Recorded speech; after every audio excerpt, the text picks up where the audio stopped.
There was a time, not so long ago, when the math of life actually worked. If you go back to the mid-20th century, the equation was simple, almost beautiful in its balance. A standard house cost roughly 3 times a household's annual income. That was the golden ratio.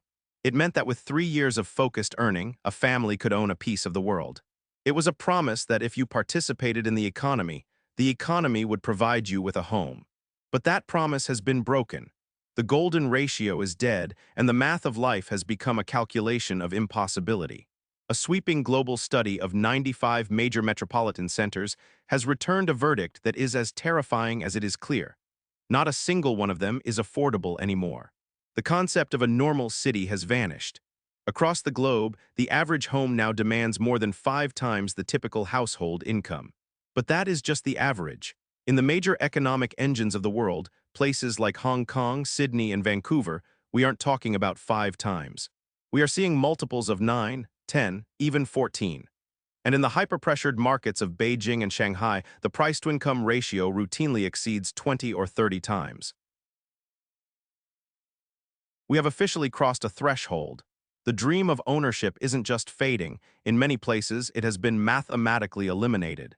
And when housing breaks, everything else breaks with it. Homes are no longer spaces for living, they are investment vehicles. The consequences are demographic and catastrophic. Couples delay having children because they cannot afford the square footage, talented workers refuse better jobs because moving is financial suicide. And an entire generation has stopped saving because the goalpost has moved so far away it's no longer visible.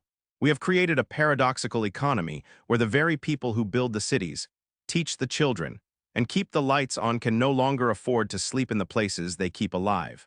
So we have to ask, how did we engineer this mess? Is there a ceiling to this madness, and what, if anything, can pull us back from the brink? To understand the scale of the crisis, we look to the Chapman University Demographia International Housing Affordability Report. It acts as an annual audit of the middle-class nightmare, comparing prices in cities from Toronto to London to San Francisco. They use the median multiple, that price-to-income ratio. In a functioning, healthy market, that number sits at 3. But this year, the report signaled a historic collapse. For the first time in 21 years of research, not one market remained in the affordable zone. The majority of cities have slid into seriously or severely unaffordable territory. But for 12 specific cities, the situation has deteriorated so profoundly that the researchers had to invent a new category: impossibly unaffordable.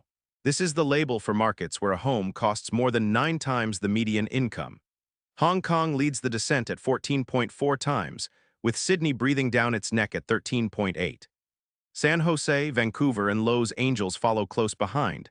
But this isn't just a big city problem anymore. The contagion has spread.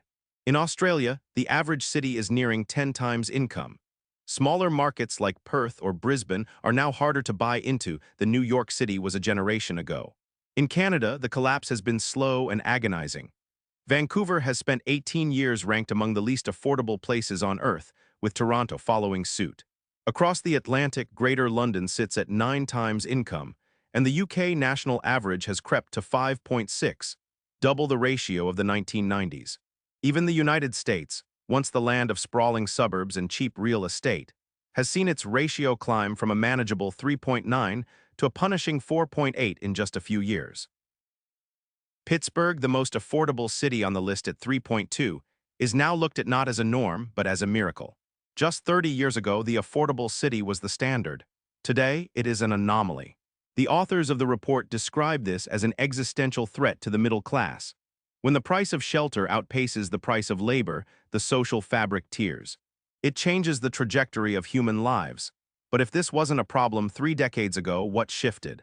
The answer lies in a fundamental change in philosophy.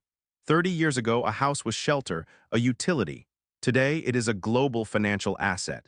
Over the last few decades, global capital has been desperate for a home. Wealthy individuals, massive corporations, and sovereign funds found themselves awash in cash, needing a safe harbor to park it. They didn't buy more goods, they bought assets. Housing was the perfect target. It is essential, it is finite, and it is easy to leverage. This wall of money artificially spiked demand, but simultaneously we decided to strangle supply. It started with noble intentions. We wanted to protect green belts, preserve neighborhood character, and stop urban sprawl. But those good intentions calcified into a bureaucratic nightmare. Zoning limits, height caps, and parking minimums. We made land artificially scarce. Prices stopped reflecting the cost of bricks and labor and started reflecting policy-made scarcity. Then the financial floodgates opened. As interest rates dropped to historic lows, capital went hunting. Pension funds and investors realized that if you could borrow money at 3% and the property value rose by 7%, you didn't need to live in the house. You didn't even need to rent it out, you just needed to hold it. Homes became financial products traded like stocks. Institutional buyers swept up single-family homes, and foreign investors used condos as safety deposit boxes for wealth. This created a feedback loop of speculation in the very cities that were already supply-constrained. The more expensive the housing became, the more attractive it was to investors, which drove prices even higher. And while housing went to the moon, wages stayed on the ground. For most of the 20th century, income and home prices walked hand in hand. As productivity rose, so did pay. But in the 1990s, the paths diverged. Globalization and automation capped wage growth for the middle class. In the US, real wages have barely budged in 20 years, while home prices have doubled or quadrupled. We tried to patch this gap with the two-income trap. A few decades ago, one salary bought a home. Then, as prices rose, families sent a second earner into the workforce. But instead of getting ahead, the market just absorbed that extra money. Sellers knew households had two incomes, so prices rose to match. We ran twice as fast just to stay in the same place. To bridge the final gap, we turned to debt. Banks, seeing rising prices, felt safe lending massive amounts of money. Bigger loans allowed buyers to bid higher, which raised prices, which justified bigger loans. It was a self-feeding engine of debt. Then came the pandemic, and the engine overheated. Supply chains shattered, construction costs exploded, and when interest rates finally rose to combat inflation, the market didn't crash, it froze. Homeowners locked into low rates refused to sell, decimating inventory. Governments, desperate to be seen doing something, offered tax breaks and grants to buyers.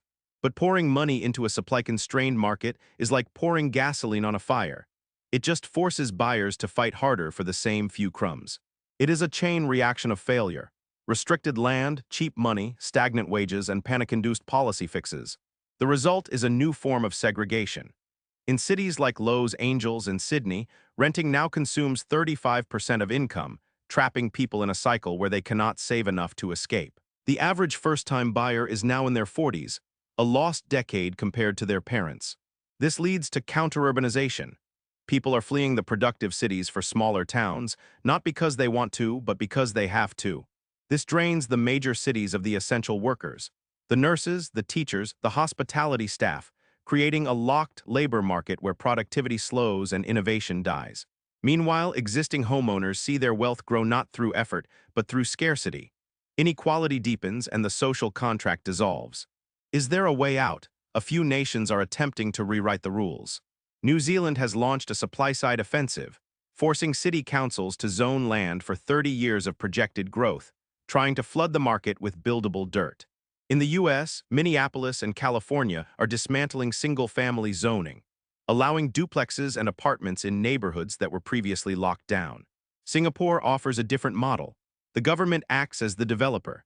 Nearly 90% of citizens own their homes because the state treats housing as infrastructure, like roads or water, selling it directly to the people at subsidized rates. Others are attacking the demand side. Hong Kong and Wales are taxing second homes into oblivion. The Netherlands has banned investors from buying in certain neighborhoods to reserve stock for locals. The US is even toying with legislation to ban hedge funds from owning single-family homes entirely. To fix this, we need more homes, millions of them. But we also need a philosophical reset. We have to decide if a house is a machine for generating wealth or a place to live. Because right now, the tidal wave of global capital is drowning the middle class, and no amount of zoning reform will work if we don't balance the scales. We are at a tipping point, and the math of life needs to be solved again.